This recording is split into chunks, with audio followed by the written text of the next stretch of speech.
Hello बच्चों, नमस्कार। कैसे हैं आप सब लोग?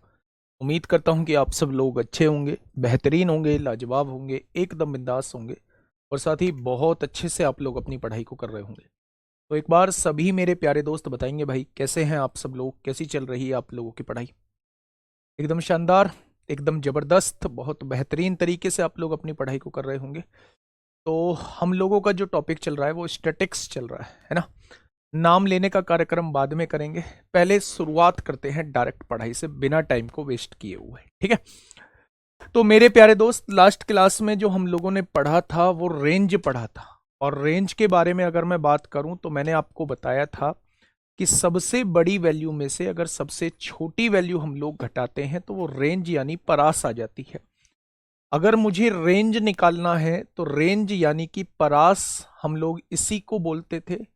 और ये मैंने आप लोगों को बताया था मेरे भाई कि अगर सबसे बड़ी वैल्यू हाईएस्ट वैल्यू में से और अगर लोवेस्ट वैल्यू को घटा दोगे, सबसे बड़ी वैल्यू में से सबसे छोटी वैल्यू को घटा दोगे तो रेंज आप लोगों के सामने आ जाएगा। ठीक है? अच्छा, कॉफिशिएंट ऑफ रेंज मुझे बताइए क्या होता है?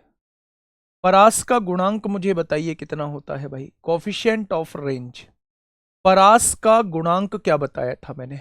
क्या कोई मुझे बताएगा कि परास का गुणांक मैंने क्या बताया था? क्या कोई मुझे बताएगा कि परास का गुणांक मैंने क्या बताया था? मेरे भाई, मैंने बताया था कि हाईएस्ट माइनस लोवेस्ट, सबसे बड़ी में से सबसे छोटी घटाइए और फिर इसे डिवाइड करिए सबसे बड़ी प्लस सबसे छोटी। ये होता है कोफिशिएंट ऑफ रेंज यानी कि परास का गुणांक। मैं कुछ चीजें रिकॉल कराता हूं आप लोगों के सामने। आंकड़ों के परास को हम कहते हैं मैक्सिमम वैल्यू में से मिनिमम वैल्यू घटा दो तो आपके सामने रेंज निकल के आ जाएगी। और फिर मैंने परास का गुणांक आप लोगों के सामने रखा था कि मैक्सिमम में से मिनिमम घटा दो अपॉन मैक्सिमम प्लस मिनिमम जोड़ दो। ठीक है? आइए मेरे भाई, ये क्वेश्चन मैंने घर के लिए दिया था। पहले मैं इसे मेथड से कराऊंगा और फिर मैं इसकी एक ऐसी अप्रोच आप लोगों को बताऊंगा कि मेरे प्यारे दोस्त आप ये कहेंगे कि क्या गजब की अप्रोच है ना। पहले मेरे प्यारे दोस्त, हम लोग जो है आज नहीं बेटा, कल खत्म होगा। हम लोग पहले इसे मेथड से समझते हैं। ध्यान दो, तीन संख्याओं का माध्य 16 है। आप लोग जानते हैं कि अगर माध्य 16 दिया हुआ है, औसत 16 दिया हुआ है, तो इसमें संख्याओं की गुणा कर देंगे तो योग हम लोगों के सामने निकल के आ जाएगा। अगर औसत में संख्याओं की गुणा कर देते हैं तो योग हम लोगों के सामने निकल के आ जाएगा। अगर ये औसत 16 है, तीन संख्याओं का औसत 16 है, तो 16 में 3 की गुणा कर देंगे तो ये क्या आ जाएगा? योग निकल के आ जाएगा। कोई दिक्कत नहीं है। आंकड़ों का परास जो है वो 12 है। बेटा ध्यान से सुनना, मैं इसकी एक अप्रोच भी बताऊंगा, पहले इसकी डिटेल में समझिए। ये तीन वैल्यूज हैं। मैं सबसे बड़ी वैल्यू इसे मान लेता हूं, दूसरे नंबर की वैल्यू इसे मान लेता हूं और सबसे छोटी वैल्यू इसे मान लेता हूं। अब वो मुझसे ये कह रहा है, भैया आंकड़ों का परास जो है वो 12 है, यानी कि परास होता है सबसे बड़ी वैल्यू में से सबसे छोटी वैल्यू को घटाइए, यानी कि ये आप लोगों को 12 दिया हुआ है तो ए की वैल्यू कितनी हो जाएगी? 12 प्लस सी हो जाएगी। क्या इस बात में किसी को कोई दिक्कत? तो आप कहेंगे कोई दिक्कत नहीं है। आगे आइए। उसने कहा है सबसे बड़ी संख्या और बीच की संख्या के बीच अंतर। सबसे बड़ी संख्या ये है और बीच की संख्या ये है। इनके बीच अंतर जो दिया हुआ है, बीच की संख्या और सबसे छोटी संख्या के बीच के अंतर का 3 गुना है। बीच की संख्या और सबसे छोटी संख्या के बीच के अंतर का 3 गुना आप लोगों को दिया हुआ है, ये क्वेश्चन ने दिया हुआ है। अब आप एक चीज समझिए कि ये क्या है? a माइनस बी है, यहां क्या है? 3b माइनस 3c है ना। मेरे भाई a की वैल्यू 12 प्लस सी रख दीजिए, रख दी। ये माइनस बी है, उधर जाके प्लस बी हो जाएगा, 3b और एक बी 4b हो जाएगा। ये माइनस 3c है, ये माइनस 3c है, इधर आके प्लस 3c हो जाएगा, यानी ये हो जाएगा 12 प्लस 4c बराबर 4b हो जाएगा। अगर मेरे प्यारे दोस्त मैं 4 कॉमन लूं तो यहां क्या बचेगा 3, और 4 कॉमन लूं तो यहां C बचेगा, और 4 कॉमन लूं तो यहां B बचेगा, यानी B की वैल्यू 3 प्लस C आ चुकी, A की वैल्यू 12 प्लस C आ चुकी है, B की वैल्यू 3 प्लस C आ चुकी है। अब हमें तीनों का योग 48 दिया है, तो A की वैल्यू कितनी है 12 प्लस C, B की वैल्यू कितनी है 3 प्लस C, और C की वैल्यू C है, और तीनों को जोड़ के 48 दिया है। 12 और 3 15 होता है, 48 में से 15 जाएगा तो कितना बचेगा 33 बचेगा। C 3C हो जाएगा, यानी C की वैल्यू 11 आ जाएगी, और अगर C की वैल्यू 11 है तो सबसे बड़ी वैल्यू क्या हो जाएगी 23 हो जाएगी। अब उसने पूछा है संख्याओं में सबसे बड़ी वैल्यू क्या है, तो आप लोगों का जवाब हो जाएगा 23 हो जाएगी। आप कहेंगे जी अगर पेपर में आ गया तो इतना बड़ा कैसे करेंगे, मामला ही पेचीदा हो जाएगा। मैं दोबारा से समझाता हूं, ये कॉन्सेप्ट क्लियर करेगा। भाई इन्हें दिखा लो ना यार, हद दो रखिए इसमें। देखो मेरी बात को दोबारा समझना, कमेंट पे ध्यान नहीं देना है, सारी चीज समझ में आएंगी। इसका दूसरा तरीका भी बताऊंगा, पहले इसका कॉन्सेप्ट समझ लो। 3 संख्याओं का औसत 16 है, तो 3 संख्याओं का योग हो जाएगा 16 गुणा 3 48 हो जाएगा, कोई दिक्कत नहीं है। आंकड़ों का परास, ये 3 वैल्यू है, सबसे बड़ी वैल्यू, ये उससे छोटी वैल्यू, ये सबसे छोटी वैल्यू। परास होता है सबसे बड़ी में से सबसे छोटी घटाइए, वो 12 दिया हुआ है। ये -C है, उधर जाके +C, A की वैल्यू 12 प्लस C आ चुकी है।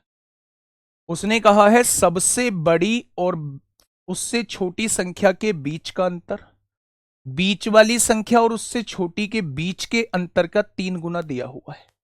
यहां A माइनस बी, 3 की गुणा B में 3B -3C हो जाएगा। ये मेरे भाई इधर A की वैल्यू रख दो 12 प्लस C, ये -B है, उधर जाएगा +B 4B हो जाएगा, ये -3C, ये -3C है, इधर आके +3C हो जाएगा, 12 प्लस C और 3C 4C हो जाएगा, इधर 4B है, 4 कॉमन ले दिया, ये 3 हो जाएगा, ये C बच जाएगा, 4 कॉमन से कट गया, B की वैल्यू 3 प्लस C आ गई। यहां A plus B plus C 48 रख दिया, +15 उधर जाके -15, C की वैल्यू 11 आ गई, C की वैल्यू यहां रख दी 12 और 11 23, सबसे बड़ी वैल्यू 23 आ चुकी। मैं आपसे कह रहा हूं एक दूसरा मेथड हम लोग देखने की कोशिश करते हैं, यहीं देखेंगे सेकंड मेथड, चलाना भाई से। सेकंड मेथड हम लोग देखते हैं बाई ऑप्शन। सेकंड मेथड हम लोग देखते हैं बाई ऑप्शन।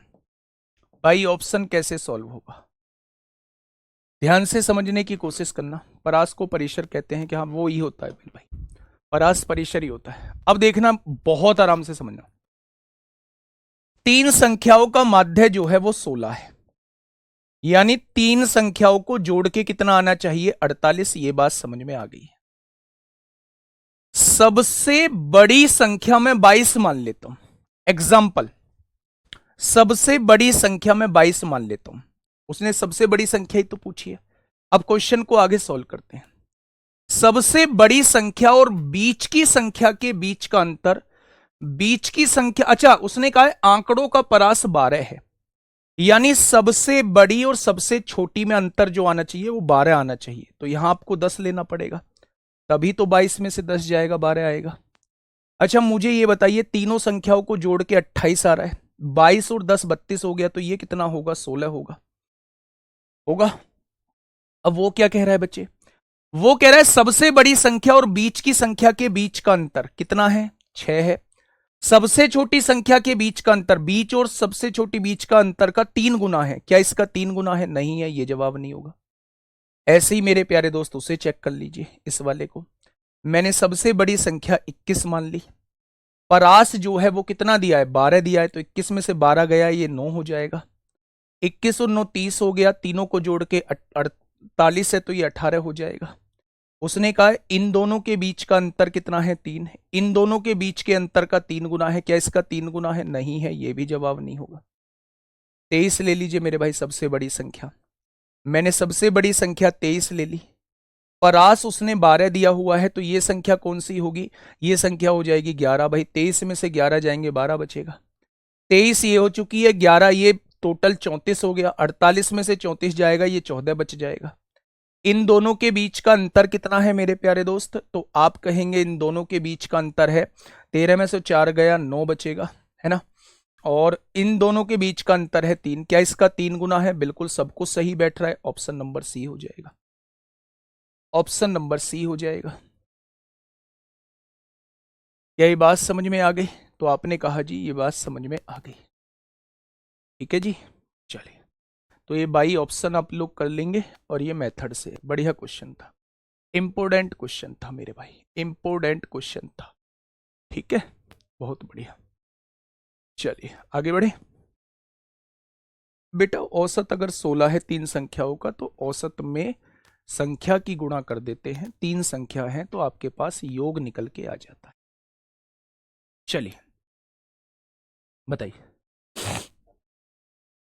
क्या होगा इस क्वेश्चन का साथी? बिल्कुल सही जवाब। देखिए, उसने आंकड़े दिए हुए हैं कुछ आप लोगों को, ये रहे वो आंकड़े जिनके बारे में बात की जा रही है। ऐसे क्वेश्चंस आपसे पूछे जाते हैं। ये रहे वो आंकड़े जिनके बारे में बात की जा रही है।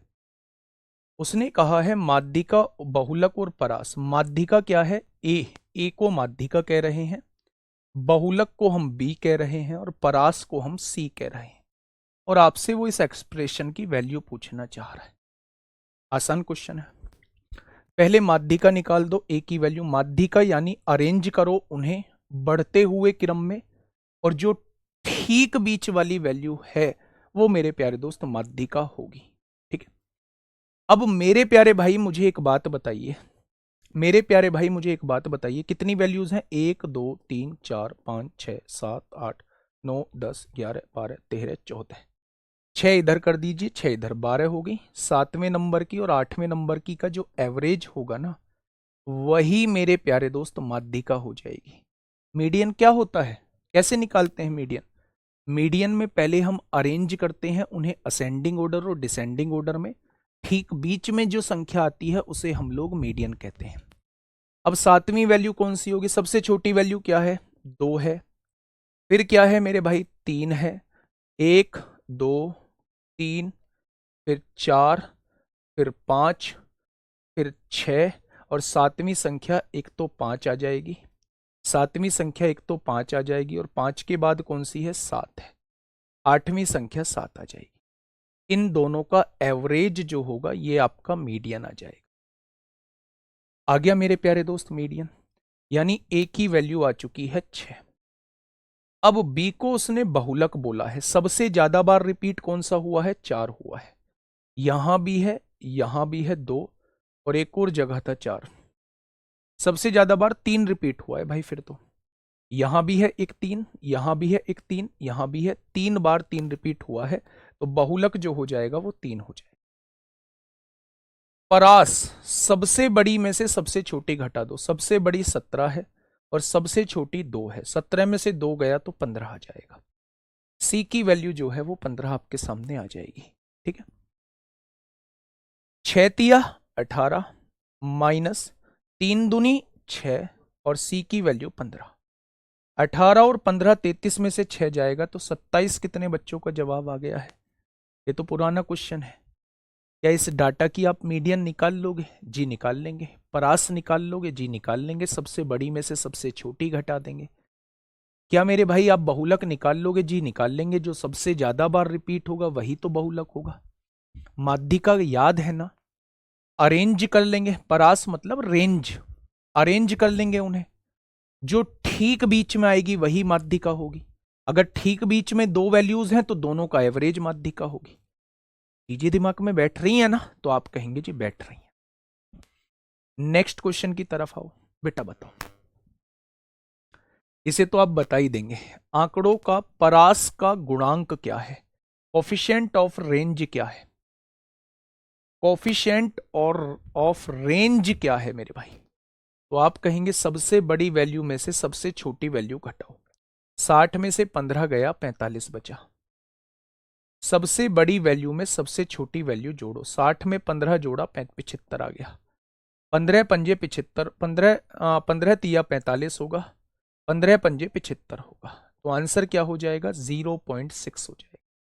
आंसर कितना हो जाएगा? तो आप कहेंगे 0.6 हो जाएगा। ठीक है, ऐसे क्वेश्चन आप पे छोड़ देंगे। इस क्वेश्चन को भी आपके बलबूते छोड़ दूं, आपके भरोसे छोड़ दूं, इस क्वेश्चन को भी छोड़ दिया, बताओ आंसर।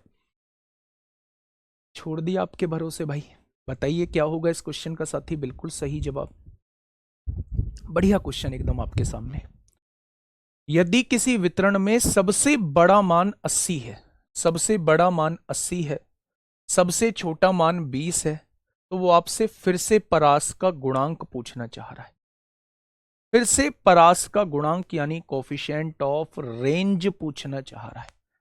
तो आप क्या कहेंगे भैया जी, सबसे बड़े में से सबसे छोटा घटाइए और सबसे बड़े में सबसे छोटा जोड़ दीजिए और आंसर फिर से एक बार 0.6 कह दीजिए।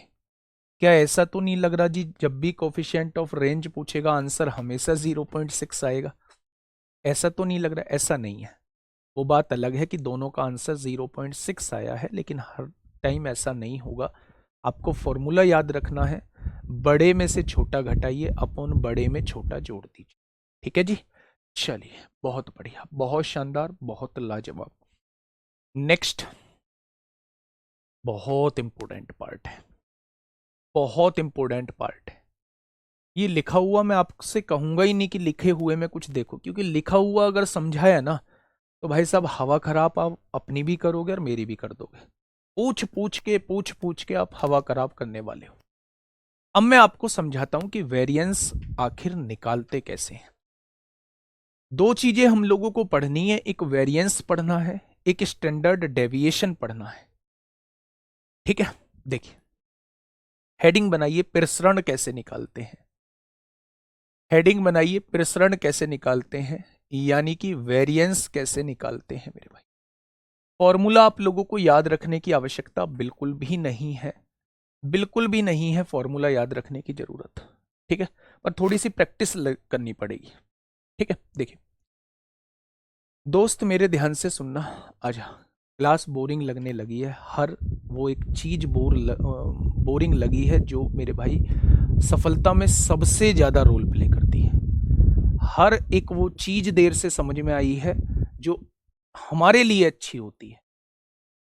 ये चीज हमेशा याद रखना, जो चीज बोर करने लगे वो फायदेमंद रहने वाली है और वो जरूरी भी रहने वाली है।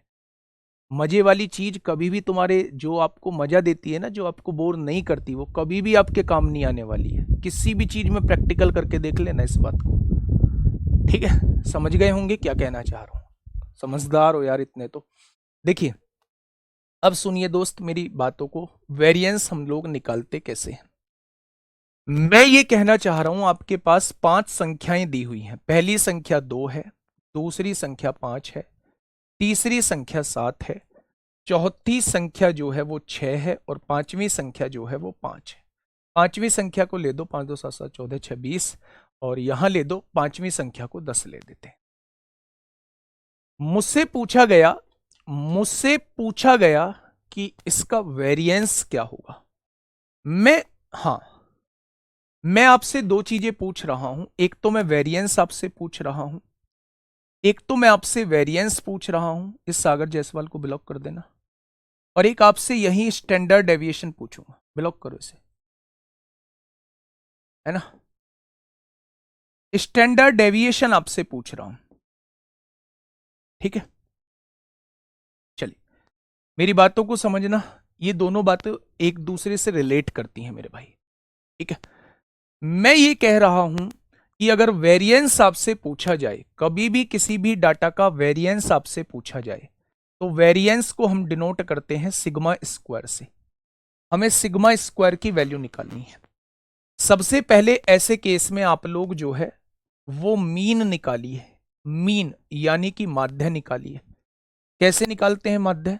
तो आप कहेंगे भैया जी सबको जोड़ते हैं, 10 और 6 16 और 7 23 और 5 28 और 2 30 हो जाएगा। जितनी संख्या है उससे डिवाइड करते हैं, ये मीन निकल के आ जाएगा। क्या ये मीन निकल के आ चुका है? 6। अब इस मीन में से ये देखिए ये कितना अंतर है, मीन में और इसमें कितना अंतर है, 4 का अंतर है, उसका स्क्वायर कर दीजिए, प्लस मीन में और इसमें कितना अंतर है, 1 का अंतर है, 1 का स्क्वायर 1 होगा। 6 और 7 में 1 का अंतर है, 1 का स्क्वायर 1 होगा। 6 और 6 में 0 का अंतर है, 0 का स्क्वायर 0 होगा। 6 और 10 में 4 का अंतर है, 4 का स्क्वायर 16 होगा। इसके अंतर के वर्ग को जितनी संख्या है उनसे डिवाइड कर दोगे तो ये आपके सामने जो है वो वेरिएंस निकल के आ जाएगा। 16 और 1 17 और 1 18, 18 और 16 34 हो जाएगा। 18 और 16 34, 34/5 का मतलब होता है 5 छंग 30, 6.8 हो जाएगा। 6.8 आपके सामने हो जाएगा।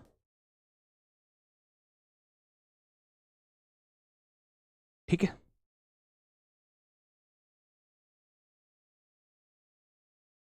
चलिए मेरे दोस्त, क्या समझ में आ गई बात आपको? इसका परिसर कितना हो जाएगा, इसका परिसर नहीं, इसका वेरिएंस कितना हो जाएगा, 6.8 हो जाएगा। आज के बाद अगर आपको कभी वेरिएंस निकालना पड़े तो आपको क्या करना है मेरे भाई, जो डाटा दिया हुआ है उसका मीन निकालना है। फिर मीन से ये कितना अंतर है वो निकालना है। 6 और 2 में 4 का अंतर है, उसका स्क्वायर कर देना है। 6 में से 5 गया, 1 का अंतर है, उसका स्क्वायर कर देना है। 6 में 7 गया, 1 का अंतर है, उसका स्क्वायर कर देना है। 6 में से 6 गया, 0 का स्क्वायर 0 होता है। 6 में से 10 गया, 4 का स्क्वायर 16 होता है। फिर इन सबके स्क्वायर को जोड़ के जितनी संख्या है उनसे डिवाइड कर दोगे तो ये आपके सामने जो है वो क्या निकल के आ जाएगा, ये आपके सामने जो है वो मेरे प्यारे दोस्तों वेरिएंस निकल के आ जाएगा। वेरिएंस का फॉर्मूला भी मेरे प्यारे दोस्त यही था कि मीन और दिए गए डाटा का डिफरेंस निकाल के उसका स्क्वायर कर देना और उसे नंबर ऑफ टर्म्स से डिवाइड कर देना तो आपके सामने वेरिएंस निकल के आ जाएगा।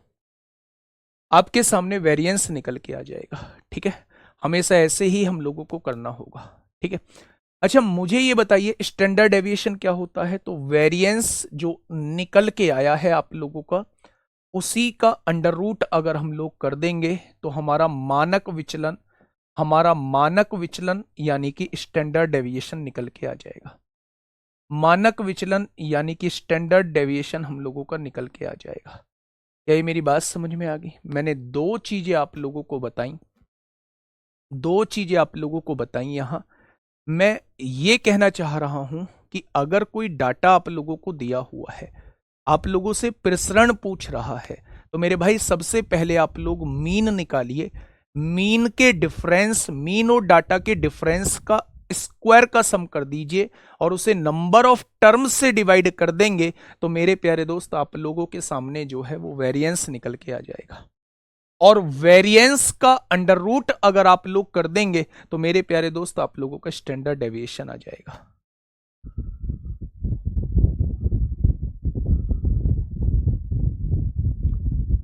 सुमित चौधरी का नंबर निकालना और इस अभी कॉल करो। इसका कोई किताब का इशू है ना? इसकी किताब का इशू अभी सॉल्व कर दो भाई। अब कमेंट ना आ जाए तुम्हारा, एक भी कमेंट ना आ जाए। तुम्हें 20 बार मैंने समझा दिया भाई कि मुझे याद नहीं रहता चीजों का। अभी कॉल करना, अभी इसका समाधान होना चाहिए लाइव क्लास में। क्या ये चीजें समझ में आ गई? मैं आपके सामने एक और क्वेश्चन ले रहा हूं, आप उसका जवाब मुझे देना। अच्छा मैं आपको एक चीज बता देता हूं, देखिए ये बहुत क्वेश्चन आपको देखने को मिलेंगे। इसे छोड़िए मेरे प्यारे दोस्त, मैं आपको प्रसरण के बारे में अभी बता रहा हूं। यदि आपसे कभी n प्राकृतिक संख्याओं का प्रसरण आपसे पूछा जाए, n संख्याओं का प्रसरण आपसे पूछा जाए, तो मेरे प्यारे दोस्त उसका प्रसरण निकालने का तरीका होता है, डायरेक्ट फॉर्मूला याद रखिए, n² - 1/12 होता है। क्या होता है? n² - 1/12 होता है। अगर वो आपसे कह दे कि प्रथम 15 प्राकृतिक संख्याओं का प्रथम 15 प्राकृतिक संख्याओं का प्रसरण क्या होगा, संख्याओं का प्रसरण क्या होगा, तो यदि वो n संख्याओं का प्रसरण आपसे पूछ रहा है तो आप क्या करेंगे, n का स्क्वायर -1/12 कर देंगे। 15 का स्क्वायर 225 में से एक जाएगा 224 बटे 12 कर देंगे। 12 एकम 12, 12 अट्ठे 96 होगा, 8 बचेंगे, 12 छिंग 72, 18.6 करके आ जाएगा। मैं आपसे यह कहना चाह रहा हूं, जब भी आपसे n प्राकृतिक संख्याओं का प्रसरण पूछा जाए, n प्राकृतिक संख्याओं का प्रसरण आप लोगों से पूछा जाए तो मेरे प्यारे दोस्त उसका फॉर्मूला होता है n² - 1/12। n² - 1/12 होता है मेरे भाई। ठीक है, अगर आप लोगों से n सम संख्याओं का प्रसरण पूछा जा रहा है तो मेरे भाई वो n² - 1/3 होता है। अगर आपसे विषम संख्याओं का प्रसरण पूछा जा रहा है तो वो n² - 1/12 होता है, 3 होता है। जो सम संख्याओं का निकालने का होता है वही मेरे भाई विषम संख्याओं का निकालने का होता है। ठीक है, मेरी बात समझ में आ गई? आइए मेरे भाई क्वेश्चन की तरफ चलते हैं। इनको जरूर फॉर्मूलों को याद रख लेना मेरे प्यारे दोस्त, बहुत बार इन पे डायरेक्ट क्वेश्चन पूछा गया है, निकालने की आवश्यकता नहीं है। अगर आपसे प्राकृतिक संख्याओं का प्रसरण पूछा जाता है तो मेरे भाई n² - 1/12 होता है। और अगर सम संख्या या विषम संख्या का प्रसरण पूछा जाता है तो वो n² - 1/3 होता है। अगर आपने प्रसरण निकाल लिया है तो उसी का अंडर रूट कर देंगे। बेटा प्रसरण को वेरिएंस बोला जाता है। अगर उसी का अंडर रूट हम लोग कर देंगे तो हमारे पास मानक विचलन आ जाएगा, यानी कि मेरे भाई स्टैंडर्ड डेविएशन आ जाएगा। ठीक है, पहला क्वेश्चन आप लोगों के सामने है, आराम से करना, बहुत शांति से आगे बढ़ेंगे, बहुत शांति से आगे बढ़ेंगे। नहीं होगा कल कोई बात नहीं, परसों हो जाएगा, लेकिन चीजें एक एक क्लियर होनी चाहिए। अभी मैं आपको दिखाऊंगा कि सीजीएल मेंस में कितना आसान सा क्वेश्चन यहां से पूछा गया था मानक विचलन से। ठीक है, देखिए उसने कहा है ये संख्याएं आप लोगों के सामने है और आप लोगों से क्या पूछा है, आप लोगों से प्रसरण पूछा है। सबसे पहले आप लोगों को मीन निकालना पड़ेगा, सबसे पहले आप लोगों को मीन निकालना पड़ेगा। मीन कैसे निकालते हैं मेरे भाई, सबको जोड़िए, 16 और 12 28, 28 और 10 38 होता है, 38 और 8 46 और 4 50 होता है। कितनी संख्याएं हैं टोटल, 5 संख्याएं हैं, तो मीन कितना निकल के आ जाएगा, मीन 10 निकल के आ जाएगा। अगर मेरे भाई मीन 10 आ चुका है तो इसका और इसका डिफरेंस 6, 6 का स्क्वायर 36 होता है। इसका और इसका डिफरेंस 2, 2 का स्क्वायर 4 होता है। इसका और इसका डिफरेंस 0, 0 का स्क्वायर 0 होता है। इसका और इसका डिफरेंस 2, 2 का स्क्वायर 4 होता है मेरे भाई। अगर मैं इसे देखूं 10 और 16 का डिफरेंस 6, 6 का स्क्वायर 36 होता है। अपॉन में कितने पद हैं, 1 2 3 4 5, 5 पद हैं तो 5 से डिवाइड कर देंगे, 5 से डिवाइड कर देंगे। 36 और 4 36 72, 72 और 8 80 हो जाएगा। 80/5 का मतलब क्या होता है, 80/5 का मतलब 16 होता है। 80/5 का मतलब क्या होता है, 80/5 का मतलब 16 होता है। क्या इस बात में किसी को कोई परेशानी? तो आप कहेंगे भैया जी इस बात में कोई परेशानी नहीं है। अब आपको आ गया प्रसरण निकालना। अच्छा ये बताओ कि अगर ये प्रसरण है तो स्टैंडर्ड डेविएशन क्या होगा, मानक विचलन क्या हो जाएगा? अगर ये प्रसरण है तो मानक विचलन क्या हो जाएगा? तो आप लोग मुझसे कहने वाले हो भैया जी जो प्रसरण निकल के आया है ना उसी का अंडर रूट कर देंगे तो वो मानक विचलन निकल के आ जाएगा, यानी मानक विचलन 4 आ जाएगा। मानक विचलन 4 आ जाएगा। क्या ये मेरी बात समझ में आई? अच्छा मुझे ये बताइए मेरे प्यारे दोस्त, ये दो चीजें आपने निकाल दी। अब ये देखिए इफेक्ट क्या पड़ता है, यहां लिखिए अपनी कॉपी में इफेक्ट क्या पड़ता है। इफेक्ट क्या पड़ता है, पहला पॉइंट बना के लिखिए। अगर आप किसी संख्या में, अगर आप हर एक संख्या में कुछ जोड़ते हैं, हर एक संख्या में कुछ जोड़ते हैं या हर एक संख्या में से कुछ घटाते हैं, मेरे भाई मेरी बात को थोड़ा सा समझना, ये दी हुई संख्या है।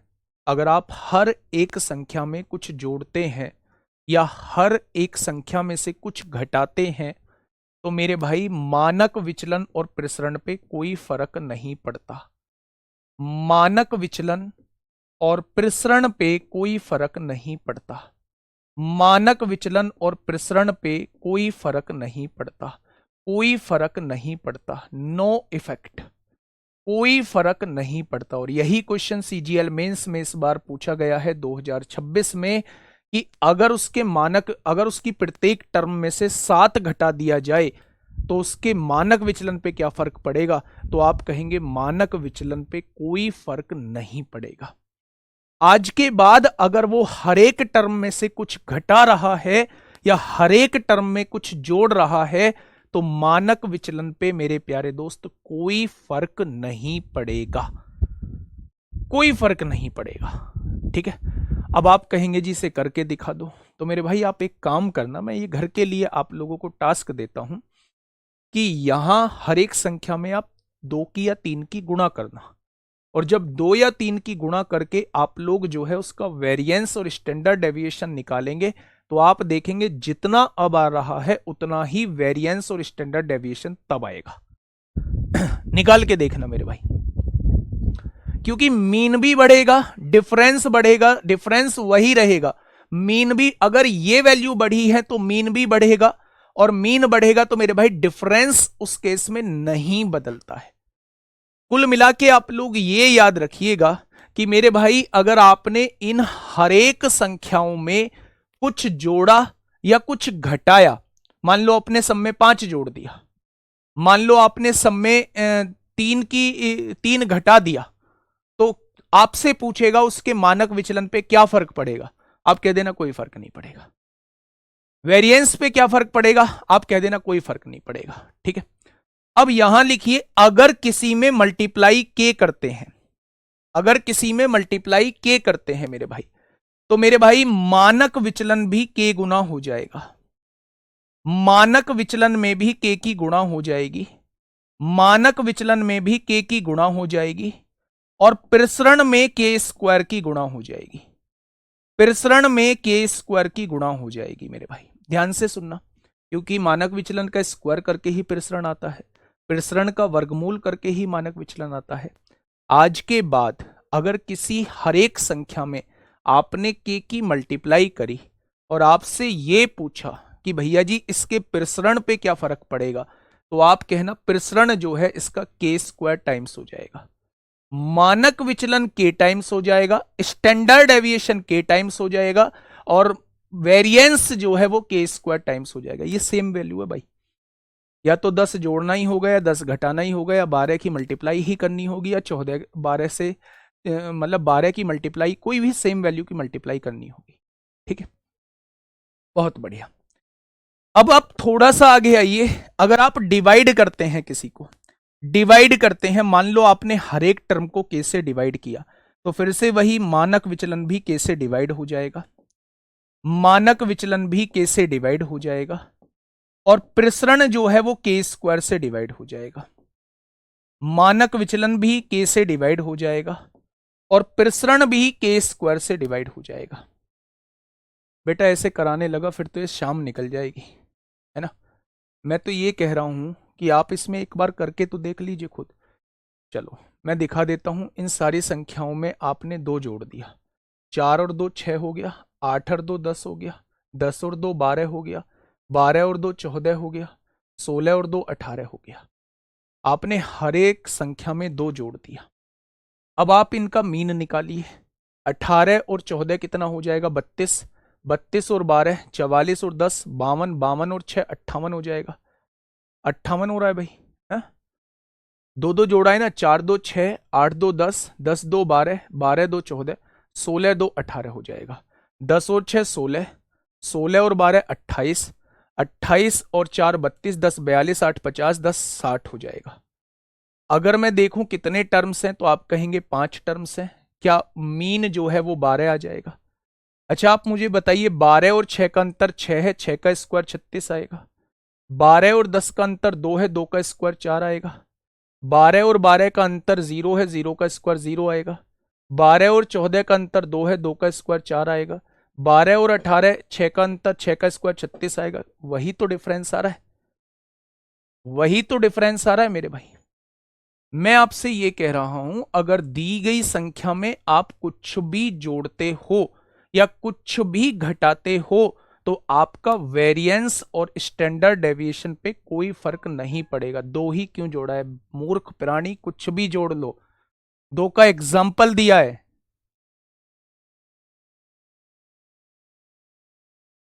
2 का एग्जाम्पल दिया है। अगर किसी से भी मल्टीप्लाई करते हो, किसी से भी डिवाइड करते हो, मल्टीप्लाई करते हो तो स्टैंडर्ड डेविएशन के टाइम्स हो जाएगा, और वेरिएंस जो है वो के स्क्वायर टाइम्स हो जाएगा। डिवाइड करते हो तो स्टैंडर्ड डेविएशन में मेरे भाई के से डिवाइड कर देना, और वेरिएंस में के स्क्वायर से डिवाइड कर देना। ठीक है, अलग अलग जोड़ोगे, अलग अलग के लिए आगे देखना। नेक्स्ट क्वेश्चन बताइए, ये एनडीए में आपसे पूछा गया है, ये एनडीए में प्यारे दोस्त आपसे पूछा गया है,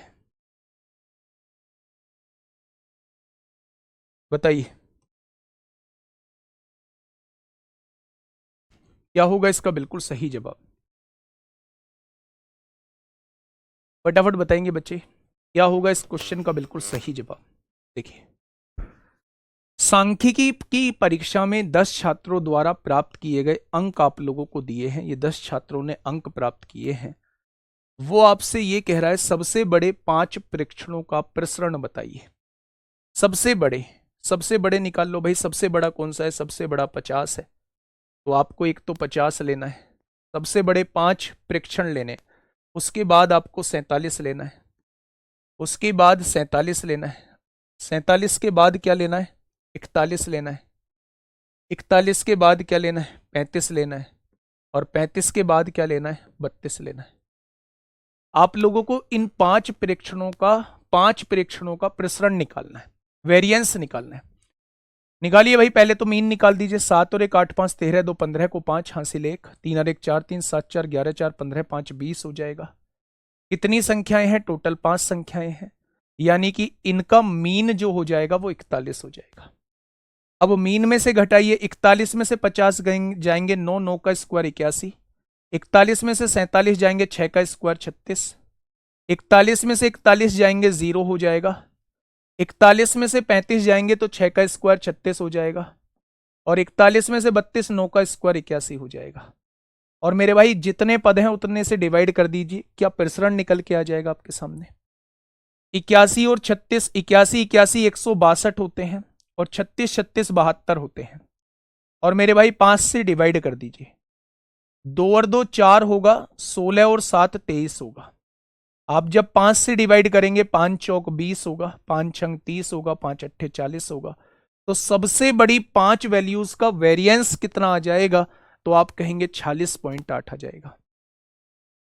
सबसे बड़ी 5 वैल्यूज का वेरिएंस कितना आ जाएगा, तो आप कहेंगे 46.8 आ जाएगा। बेटा कुछ भी ऐड कर लो, 46.8 आ जाएगा। ठीक है, बहुत बढ़िया। बताइए, एक तो तरीका है आप निकाल लो, मेरे भाई। 11 धन पूर्णांक है, धन पूर्णांक का मतलब यानी 1 से शुरुआत करेंगे, 0 से मत करना। अगर वो धन बोल रहा है यानी पॉजिटिव बोल रहा है तो 1 से स्टार्ट करना, 1 से स्टार्ट करना है। और कहां तक जाना है मेरे प्यारे दोस्त, वो 11 तक जाना है। या तो इसका प्रसरण आप निकाल लीजिए मीन निकाल के, या फिर आप डायरेक्ट जानते हैं, अगर नेचुरल, ये नेचुरल नंबर ही तो है मेरे भाई, अगर नेचुरल नंबर का वेरिएंस आपसे पूछा जाता है तो n स्क्वायर माइनस 1/12 होता है, यही तो होता है मेरे भाई। इसका मतलब n कितना है, 11 है, 11 का स्क्वायर 121 में से 1 जाएगा तो 120 हो जाएगा, और 120 को 12 से डिवाइड करेंगे तो इसका वेरिएंस कितना आ जाएगा, इसका वेरिएंस जो है वो 10 आ जाएगा। इसका वेरिएंस कितना आ जाएगा, 10 आ जाएगा मेरे प्यारे दोस्त। ठीक है, बहुत बढ़िया। चलो टाइम दे देंगे, बताओ इसका आंसर क्या होगा। आप कह रहे हो जी टाइम दिया करो, बताओ इसका आंसर क्या होगा। प्रथम 10 सम प्राकृतिक संख्याओं का प्रसरण ज्ञात कीजिए। सम का पूछे चाहे विषम का पूछे, आप लोगों को फॉर्मूला याद होना चाहिए, n स्क्वायर माइनस 1/3 होता है।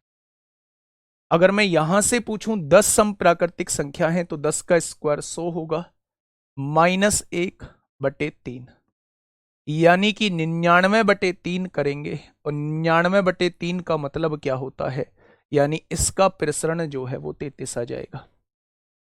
इसका प्रसरण कितना आ जाएगा, तो आप कहेंगे 33 आ जाएगा। एक और क्वेश्चन बता दो, इंतजार करते हैं भाई आप लोगों के जवाब का, इंतजार करते हैं आप लोगों के जवाब का। फटाफट मुझे बताइएगा क्या होगा इस क्वेश्चन का साथी बिल्कुल सही जवाब। देखो, 15 विषम संख्याओं का प्रसरण क्या होगा, 15 का स्क्वायर 225 होगा, 225 में से 1 घटाइए, 3 से डिवाइड करिए, यानी 224/3 हो जाएगा। 3 सत्ते 21 होगा, 3 चौक 12 होगा, 3 छिंग 18 होगा। आंसर कितना हो जाएगा? 74.67 हो जाएगा। क्या निकाल लेंगे आप प्रसरण? दिए गए डाटा का प्रसरण निकाल लेंगे। पता है, एक दिमाग में नई उपज चल रही होगी, वो आपसे कह देगा जी आपने छोटे छोटे करा दिए। अगर उसने 25-30 संख्या दे दी और उनका प्रसरण पूछ लिया तो फिर वो आपसे क्वेश्चन छुटवाना चाहता है। फिर वो आपसे चाहता है कि आप क्वेश्चन को देख के, अगर आपको मेथड पता है कि भाई ये मेथड जो है वो लेंदी जाएगा, तो फिर वो आपसे क्वेश्चन को छुटवाना चाहता है। फिर आपको क्वेश्चन को छोड़ना पड़ेगा। ठीक है मेरे प्यारे दोस्त? तो आप कहेंगे जी बिल्कुल ठीक। चलिए थोड़ा सा आगे बढ़ते हैं। ये स्टैंडर्ड डेविएशन के बारे में मैं बात करके आ चुका हूं। वेरिएंस निकालिए और वेरिएंस का अंडर रूट कर देंगे तो यही स्टैंडर्ड डेविएशन होता है। वेरिएंस निकालिए, उसी का अंडर रूट कर देंगे, उसी का अंडर रूट कर देंगे, ठीक है, उसी का अंडर रूट कर देंगे तो मानक विचलन आपके सामने आ जाएगा। ठीक है, हाँ, प्रसरण मीन्स वेरिएंस, हाँ वही होता है, प्रसरण माने वेरिएंस। उसने कहा है 5 मानों का विचरण, विचरण माने वेरिएंस दिया हुआ है। अगर वेरिएंस आप लोगों को दिया है तो उसका डायरेक्ट अंडर रूट निकाल दीजिए मेरे प्यारे दोस्त, मानक विचलन आ जाएगा। और मानक विचलन ही आपसे पूछा है तो जवाब क्या हो जाएगा? Option number D. नेक्स्ट बताइए, फटाफट मुझे बताइए क्या होगा इसका बिल्कुल सही जवाब। सबसे पहली बात, मानक विचलन नेगेटिव नहीं हो सकते। भाई रूट निकालेंगे वेरिएंस का, रूट नेगेटिव नहीं हो सकता है ना, फिर तो वो इमेजिनरी नंबर बन जाएगा। तो नेगेटिव तो शुरू में ही काट दो। अब आपको एक डाटा दिया हुआ है, ये रहा वो डाटा जो आप लोगों को दिया हुआ है, और आप लोगों से पूछ रहा है वो मानक विचलन यानी स्टैंडर्ड डेविएशन आपसे पूछना चाह रहा है। अच्छा, स्टैंडर्ड डेविएशन निकालने के लिए क्या आपको वेरिएंस निकालना पड़ेगा यानी प्रसरण निकालना पड़ेगा? कैसे निकालते हैं मेरे भाई? सबसे पहले मीन निकालिए। मीन क्या होता है? मीन, तो मेरे प्यारे दोस्त आप क्या कहेंगे? सबको जोड़ दो, 6 और 5 11, 9 20, 20 और 13 33, 33 और 12 45 और 8 53 और 10 63 हो जाएगा। 1 2 3 4 5 6 7, 7 से काटेंगे तो क्या मीन जो है वो 9 निकल के आ जाएगा? आपने कहा जी बिल्कुल आ जाएगा। ठीक है, अच्छा मुझे ये बताइए, अगर मीन आ चुका है तो आप वेरिएंस कैसे निकालेंगे यानी सिग्मा स्क्वायर कैसे निकालेंगे? भाई 9 में से 6 घटाइए 3 का स्क्वायर 9, 9 में से 5 घटाइए 4 का स्क्वायर 16, 9 में से 9 घटाइए 0 का स्क्वायर 0, 9 में से 13 घटाइए 4 का स्क्वायर 16, 9 में से 12 घटाइए 1 का स्क्वायर 1, 9 में से 8 घटाइए, तो ये क्या लिख दिया? 9 में से 13 घटाइए 4 का स्क्वायर 16, 9 में से 12 घटाइए 3 का स्क्वायर 9, और 9 में से 8 घटाइए 1 का स्क्वायर 1, और 9 में से 10 घटाइए 1 का स्क्वायर 1, अपॉन संख्याएं कितनी है? 7 है। 16 और 9 25, 16 और 9 25, 25 25 50 51 52, यानी 52/7 हो जाएगा। और मेरे भाई ये तो वेरिएंस है, इसका स्क्वायर यहां लगा देंगे स्क्वायर रूट, तो ये इसका मानक विचलन हो जाएगा। और उसने मानक विचलन ही आपसे पूछा है।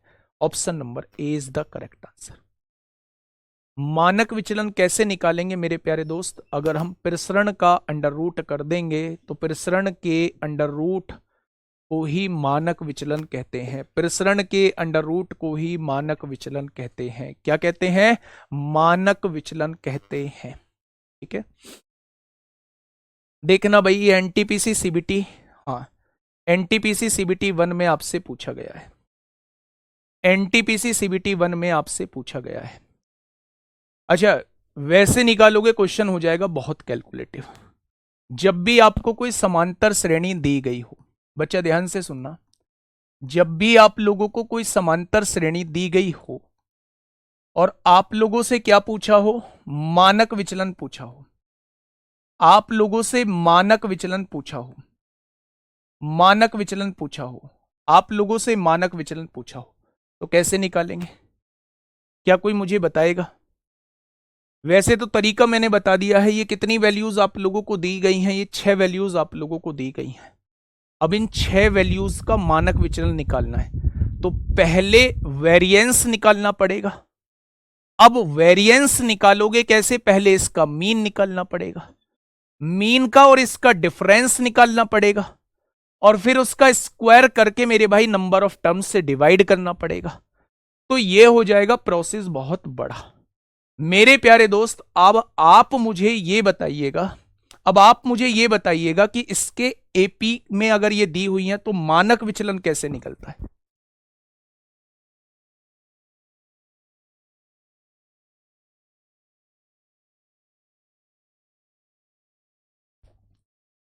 सर ये पॉइंट में आ रहा है, कैलकुलेटिव जा रहा है, बताइए कोई बता पाएगा क्या? कोई बता पाएगा क्या?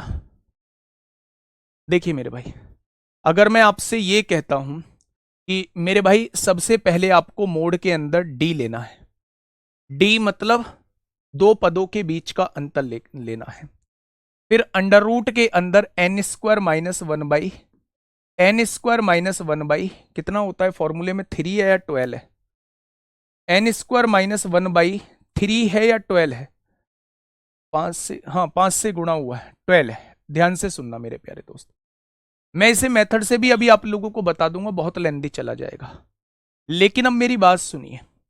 जब आपने ये देखा कि भैया 25 और 30 का डिफरेंस 5 है, 30 और 35 का डिफरेंस 5 है, 35 और 40 का डिफरेंस 5 है, 40 और 45 के बीच का डिफरेंस 5 है, और 45 और 50 के बीच का डिफरेंस 5 है, तो आपको ये समझ में आ गया कि ये श्रेणी जो है आप लोगों को एपी में दी गई है। जब दो पदों के बीच का अंतर समान होता है तो ऐसी श्रेणी को हम लोग समांतर श्रेणी कहते हैं। और कभी भी समांतर श्रेणी का अगर आपसे मानक विचलन पूछा जाता है तो मेरे प्यारे दोस्त आप देखिए अंतर कितने का है? 30 में से 25 गया, 5 का अंतर है। अंडर रूट के अंदर n होता है नंबर ऑफ टर्म्स, 1 2 3 4 5 6, 6 का स्क्वायर 36 होगा, 36 में से 1 जाएगा, 35 बचेगा, और 35 बटे यहां कितना लिखा हुआ है? 12 लिखा हुआ है, 35 बटे 12 लिखा हुआ है मेरे प्यारे दोस्त, ठीक है। अच्छा मुझे ये बताइए, जब आप 12 से काटेंगे तो 12 दूनी 24 होगा, 24 होगा, 11 बचेगा, 110 हो गया, 12 निम्मा 108 होगा, 108 2 बचेगा, 12 एकम 12 हो जाएगा। क्या ये लगभग 2.91 बार जाएगा? अच्छा मुझे एक चीज और बताएंगे आप लोग, आप कहेंगे जी पूछो। अगर मैं आपसे पूछूं कि 1.79 का 1.7 का स्क्वायर क्या होता है? 2.89 होता है।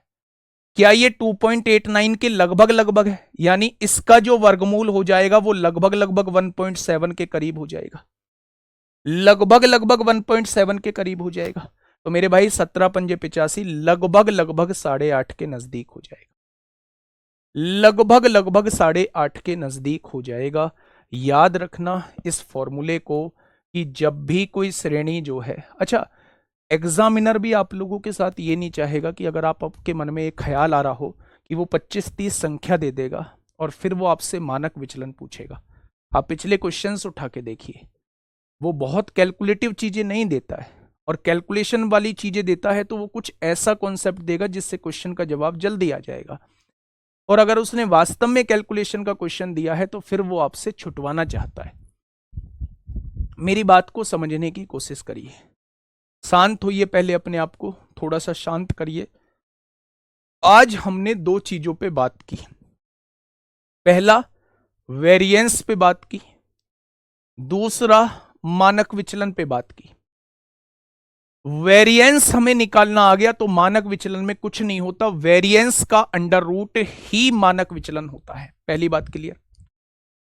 अगर मैं आपसे यह कहूं कि वेरिएंस हम लोग निकालते कैसे हैं, प्रसरण हम लोग निकालते कैसे हैं, तो जब भी हम लोगों के पास कोई डाटा दिया होता है, मान लो ये डाटा दिया हुआ है, हम सबसे पहले इसका मीन निकालते हैं।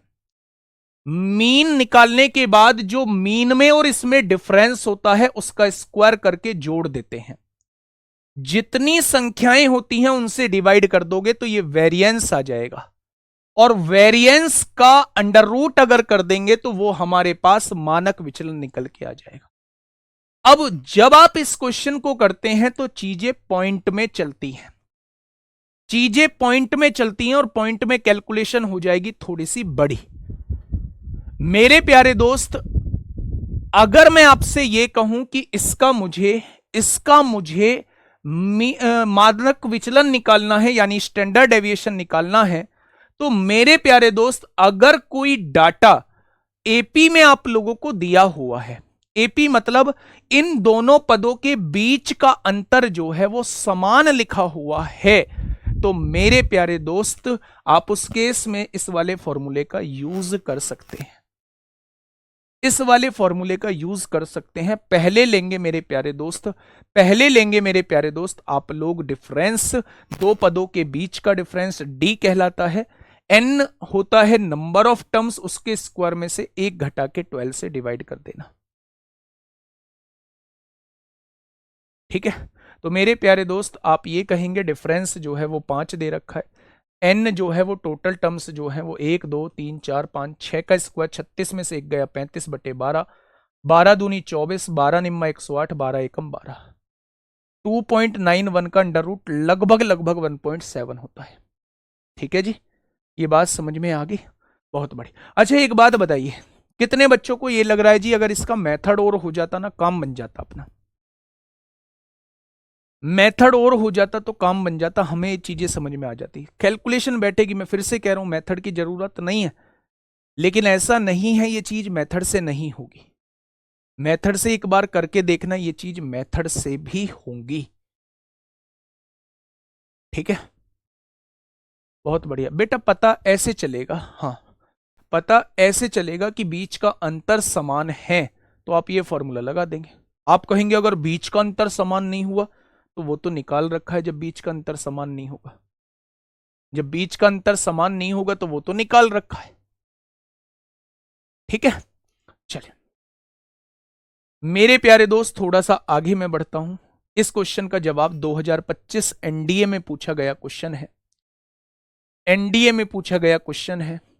ठीक है, देखिए मेरे भाई क्या कहना चाह रहा है, वॉइस नॉट ऑडिबल, देखना भाई क्या चक्कर है, hello hello hello hello hello, नहीं एक का नहीं है, देखो वॉइस नॉट ऑडिबल, लक्ष्य है, नीचे करो,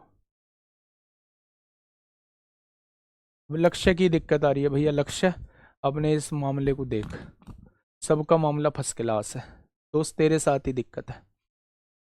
उसने कहा है 100 प्रेक्षणों का मानक विचलन 10 है, 10, यदि प्रत्येक प्रेक्षण में 20 जोड़ दिया जाए, भाई साहब जोड़ने और घटाने का तो कोई फर्क ही नहीं पड़ता, नया मानक विचलन क्या होगा 10 ही रहेगा, जोड़ने और घटाने का कोई फर्क नहीं पड़ेगा। एनडीए में पूछा गया क्वेश्चन है, ऐसा ही क्वेश्चन सीजीएल मेंस में पूछा गया है, सीजीएल मेंस में पूछा गया, ये रहा सीजीएल मेंस जो कल परसों हुआ है, जो कल परसों हुआ है भाई साहब, ये रहा सीजीएल मेंस का क्वेश्चन। एक बार मुझे बताइए, एन मानों का एक समूह है, ये एन डाटा आप लोगों के सामने दिया हुआ है, इनका मानक विचलन क्या है, इनका मानक विचलन 5 है, इन सब में से 7 घटा दिया, अगर हर एक पद में से 7 घटाया है तो मानक विचलन पे क्या कोई फर्क पड़ेगा, जोड़ने और घटाने का कोई फर्क नहीं पड़ता, 5 का 5 ही रहेगा। आइए नेक्स्ट क्वेश्चन में, ये भी एनडीए में आपसे पूछा गया है, देखिए इतना इजी बेटा, जब चीजें सीख जाते हैं ना तब इजी लगती हैं,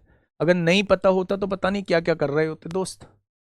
ठीक है, 100 प्रेक्षणों का मानक विचलन क्या है, 10 दिया हुआ है, यदि प्रत्येक प्रेक्षण में 5 जोड़ दिया जाए कोई फर्क पड़ेगा नहीं पड़ेगा, ऐसे ही रहेगा, और फिर 20 से विभाजित कर दिया जाए, जब विभाजित करते हैं तो विभाजित का फर्क पड़ता है, मानक विचलन भी उतने से ही डिवाइड हो जाएगा, तो मेरे प्यारे दोस्त 1/2 नया मानक विचलन 0.5 हो जाएगा, नया मानक विचलन 0.5 हो जाएगा। ठीक है, नया मानक विचलन जो है, नया मानक विचलन जो है वो 0.5 हो जाएगा। ठीक है मेरे भाई, नेक्स्ट क्वेश्चन पे चलते हैं। आइए मेरे प्यारे दोस्त, अब एक इस वाले फॉर्मूले को थोड़ा सा समझ के चलिए, इस वाले फॉर्मूले को थोड़ा सा समझ के चलते हैं मेरे भाई, डायरेक्टली क्वेश्चन पूछे जाते हैं, डायरेक्टली क्वेश्चन पूछे जाते हैं। अच्छा मैं एक और बात बता दूं, आपके दिमाग में एक भी पल के लिए ये नहीं आना चाहिए जी इसमें फॉर्मूले बहुत है, अगर आपको ये लगे कि हम बोर हो रहे हैं मुझे तुरंत बता देना, मैं क्लास छोड़ दूंगा, फॉर्मेलिटी मुझे पूरी करनी नहीं है। ठीक है, लेकिन मजेदार चीजें हैं ये, 2-3 चीजें और पढ़ लो, बस 3 क्वेश्चन कर लो, फॉर्मूले पर बेस्ड है, ये फॉर्मूला आपके सामने दिया हुआ है, इसका मतलब होता है समेशन, समेशन का मतलब होता है एडिशन। यानी कि मेरे भाई आपके पास n पद हैं, उनके स्क्वायर का सम आप लोगों को अगर निकालना है, मान लीजिए आपके पास ये n पद हैं, x1 x2 x3 और ऐसे ही n पद हैं, और इन n पदों के स्क्वायर का सम आप लोगों को निकालना है, इसका मतलब होता है समेशन। सम आप लोगों को निकालना है तो आप n जितनी पदों की संख्या है वो, मीन जो दिया हुआ है उसका स्क्वायर प्लस मेरे भाई वेरिएंस आप लोग यहां जोड़ देंगे। मेरे साथ बोलेंगे एक बार, भाई क्या लिखा हुआ है मुझे मतलब नहीं है। मैं ये कह रहा हूं, मैं ये कह रहा हूं मेरे भाई, आपके सामने मान लो, आपके सामने जो है, मान लो आपके सामने n पद दिए हुए हैं, आपके सामने मान लो n पद दिए हुए हैं, ये ऐसे डाटा दिया हुआ है। अगर मैं आपसे ये कहूं कि इसके स्क्वायर का सम बताइए, इसके सभी के स्क्वायर का सम बताइए, मैं आपसे पूछना चाह रहा हूं मेरे प्यारे दोस्त, इनके सभी के स्क्वायर का सम मैं पूछना चाह रहा हूं। यानी कि समेशन का मतलब होता है ये, और मैं इसके स्क्वायर का सम आपसे पूछना चाह रहा हूं। आई जो है वो 1 to n है, n तक मैं लेके जा रहा हूं, इसके सभी के स्क्वायर का मैं सम पूछना चाह रहा हूं। तो वो होता है पदों की संख्या, पदों की संख्या और जो आपने मीन निकाला है उसका स्क्वायर प्लस सिग्मा स्क्वायर, यानी कि सिग्मा स्क्वायर को हम लोग वेरिएंस कहते थे, सिग्मा स्क्वायर को हम लोग वेरिएंस कहते थे, सिग्मा स्क्वायर को हम लोग वेरिएंस कहते थे मेरे भाई, सिग्मा स्क्वायर को हम लोग वेरिएंस कहते थे। ठीक है, चलिए ये रहा, सिग्मा जो होता है वो मानक विचलन होता है, सिग्मा स्क्वायर जो होता है वो वेरिएंस होता है, कोई दिक्कत नहीं है। अब देखना मेरी बात को समझना, क्वेश्चन आता कैसे है। क्वेश्चन आता है भाई साहब एनटीपीसी सीबीटी 2 में पूछा गया है, थोड़ा सा सुनना मेरे भाई। देखिए उसने कहा है 100 पद हैं, टोटल नंबर ऑफ पद कितने हैं 100, उनका माध्य कितना दिया हुआ है 50, मानक विचलन कितना दिया हुआ है 3, मानक विचलन मतलब सिग्मा की वैल्यू 3 है, तो सिग्मा स्क्वायर वेरिएंस कितना हो जाएगा 9 हो जाएगा। वो आपसे ये कह रहा है कि 100 पदों के वर्गों का योगफल क्या होगा, 100 पद हैं, इनके वर्गों का योगफल क्या होगा। तो आप कहेंगे भैया जी योगफल पूछना चाह रहा है, वर्गों का योगफल पूछना चाह रहा है, तो पदों की संख्या जो मीन दिया हुआ है उसका स्क्वायर कर दीजिए प्लस मेरे भाई मानक विचलन का स्क्वायर यानी कि सिग्मा का स्क्वायर यानी कि 9 आ जाएगा। तो मेरे प्यारे दोस्त 2500 में 9 जोड़ोगे 2509 और 2 जीरो की मल्टीप्लाई कर दोगे तो एक छुटकी भर का क्वेश्चन। अगर ये फॉर्मूला याद नहीं है तो फिर निकालते रह जाना, ना ये आसान है ना स्टैटिक्स आपने आसान बनने दिया। सिग्मा में कंफ्यूजन हो रहा है, नहीं नहीं नहीं नहीं नहीं नहीं, नहीं। सिग्मा मतलब मानक विचलन, सिग्मा मतलब मानक विचलन, मानक विचलन मतलब स्टैंडर्ड डेविएशन, सिग्मा मतलब मानक विचलन, मानक विचलन मतलब स्टैंडर्ड डेविएशन, सिग्मा स्क्वायर मतलब प्रसरण और प्रसरण मतलब वेरिएंस। ये है बवाल। फॉर्मूला आप लोग जानते हो, मैं लिख देता हूं, एक्सआई समेशन एक्सआई का स्क्वायर आई 1 to n यानी n तक जा रहे हैं, ये होता है नंबर ऑफ टर्म्स, ये होता है यहां मीन का स्क्वायर प्लस सिग्मा का स्क्वायर, ये फॉर्मूला होता है। बस ये फॉर्मूला आप लोगों को याद करना है, ठीक है, ठीक है भैया, ये होता है। अच्छा जी इसे बताना, ये एनडीए में पूछा गया 2024 में, ये एनडीए में पूछा गया है 2024 में, बहुत बताइए जल्दी बताइए। बहुत बढ़िया, सिग्मा गलत हो गया, सिग्मा स्क्वायर, बेटा सिग्मा स्क्वायर प्रसरण होता है, सिग्मा मानक विचलन होता है। आइए क्या कह रहा है क्वेश्चन, क्वेश्चन ये कह रहा है बच्चे, क्वेश्चन ये कह रहा है कि मेरे प्यारे दोस्त, हाँ मेरे प्यारे दोस्त, ये देखो स्क्वायर का सम 855 दिया, यानी लेफ्ट हैंड साइड वैल्यू 855 दी है, पदों की संख्या कितनी है 9 है, 9 पदों तक है, पदों की संख्या 9 है। एम जो है वो माध्य है और सिग्मा जो है वो मानक विचलन है। वो हमसे इसी की वैल्यू पूछना चाह रहा है, वो इसी की वैल्यू हमसे पूछना चाह रहा है। तो ये फॉर्मूला ही तो होता था, वर्गों का योग बराबर नंबर ऑफ टर्म्स बराबर माध्य का स्क्वायर प्लस प्रसरण या मानक विचलन का स्क्वायर। तो मेरे प्यारे दोस्त 9 नाम 81, 9 पंजे 45, आंसर क्या आएगा 95। आंसर क्या आएगा 95 आएगा। ठीक है, आंसर क्या आ जाएगा दोस्त मेरे 95 आ जाएगा। आगे बढ़ जाएं, बहुत बढ़िया। एक और क्वेश्चन आपसे पूछूंगा, बिल्कुल ऐसा ही क्वेश्चन है। एक और क्वेश्चन आपसे पूछूंगा, बिल्कुल ऐसा ही क्वेश्चन है मेरे भाई। आपके सामने डाटा स्क्वायर दिया है, 12 टर्म्स दी है, उनका स्क्वायर कितना दिया हुआ है 636 दिया है। नंबर ऑफ टर्म्स कितनी है 12। आप कहेंगे कैसे पता चली, आई 1 to 12 यानी 1 से 12 टर्म्स तक जानी है। अब आपसे माध्य m दिया है और मानक विचलन सिग्मा दिया है, यानी कि आप जानते हैं sigma square plus M square formula होता है। 12 पंजे 60, 12 तिया 36 हो जाएगा। ये कितना हो जाएगा, इस क्वेश्चन का जवाब 53 हो जाएगा। ठीक है, आगे बढ़ जाए। अब देखिए मेरे प्यारे दोस्त, ये जो चीजें अब शुरू होंगी, ये जो चीजें अब आपके सामने शुरू होंगी, इन पर जो है हम डिटेल में बात करेंगे कल। माध्य विचलन आप लोगों का बचा है, 2 तरीके से निकालते हैं। वो 2 तरीके से आपसे पूछ सकता है, आपसे वो माध्य के अलोंग पूछ सकता है, आपसे वो माध्यिका के अलोंग पूछ सकता है। ये मेरे भाई बहुत आसान है, कोई बहुत मुश्किल नहीं है। फॉर्मूला हम लोग नहीं जानेंगे, है ना, हम डायरेक्ट क्वेश्चन को सॉल्व करेंगे। ये यूपीएसआई में पूछा गया क्वेश्चन है मेरे भाई, ये यूपीएसआई में पूछा, ये एनडीए में पूछा है मेरे भाई। ये सारी चीजें हमसे पूछी गई हैं। अब एक यूपीएसआई का क्वेश्चन ये रहा, यूपीएसआई का भी क्वेश्चन है मेरे भाई। ठीक है, ये सारी चीजें हम लोगों को बतानी है। ये सिलेक्शन पोस्ट में पूछे गए बहुत आसान चीजें हैं, कल हम कोशिश करेंगे इन चीजों को खत्म करने की। ठीक है, हाँ